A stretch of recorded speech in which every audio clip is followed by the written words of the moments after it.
Osama Bin Laden is dead, and justice has been done.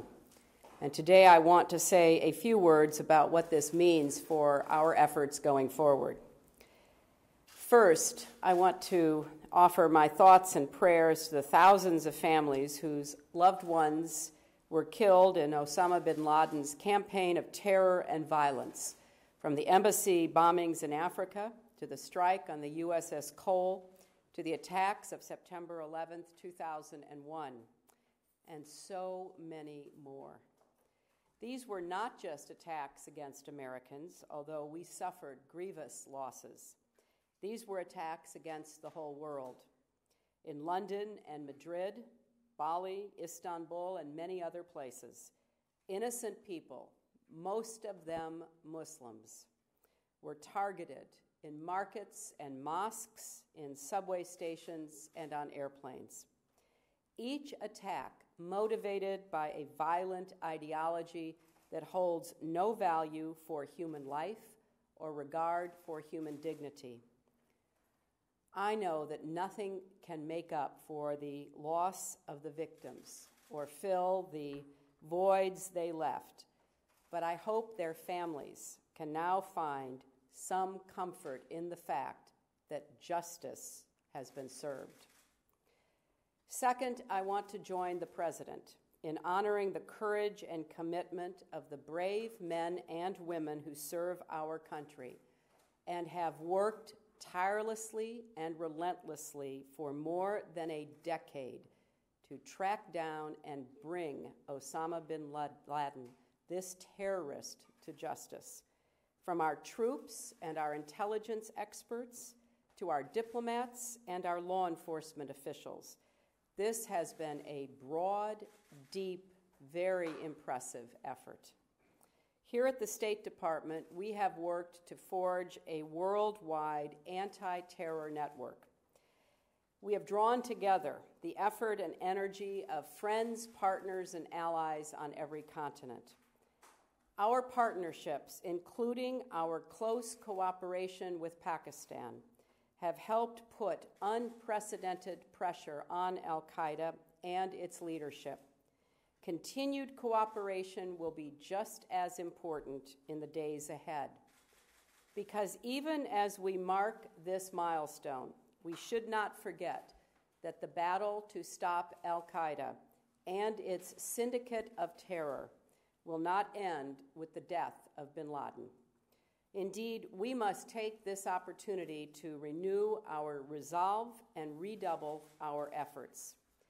In Afghanistan, we will continue taking the fight to al-Qaeda and their Taliban allies, while working to support the Afghan people as they build a stronger government and begin to take responsibility for their own security.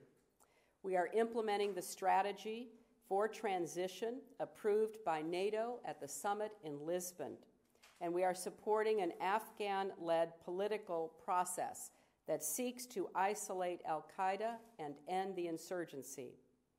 Our message to the Taliban remains the same, but today it may have even greater resonance. You cannot wait us out. You cannot defeat us, but you can make the choice to abandon al-Qaeda and participate in a peaceful political process. In Pakistan, we are committed to supporting the people and government as they defend their own democracy from violent extremism. Indeed, as the President said, bin Laden had also declared war on Pakistan. He had ordered the killings of many innocent Pakistani men, women, and children. In recent years, the cooperation between our governments, militaries, and law enforcement agencies increased pressure on al-Qaeda and the Taliban, and this progress must continue, and we are committed to our partnership. History will record that bin Laden's death came at a time of great movements toward freedom and democracy, at a time when the people across the Middle East and North Africa are rejecting the extremist narratives and charting a path of peaceful progress based on universal rights and aspirations. There is no better rebuke to al-Qaeda and its heinous ideology. All over the world, we will press forward, bolstering our partnerships, strengthening our networks, investing in a positive vision of peace and progress, and relentlessly pursuing the murderers who target innocent people. The fight continues, and we will never waver. Now, I know there are some who doubted this day would ever come, who questioned our resolve and our reach. But let us remind ourselves, this is America. We rise to the challenge, we persevere, and we get the job done. I am reminded, especially today, of the heroism and humanity that marked the difficult days after 9/11. In New York, where I was a senator, our community was devastated, but we pulled through. 10 years later, that American spirit remains as powerful as ever, and it will continue to prevail.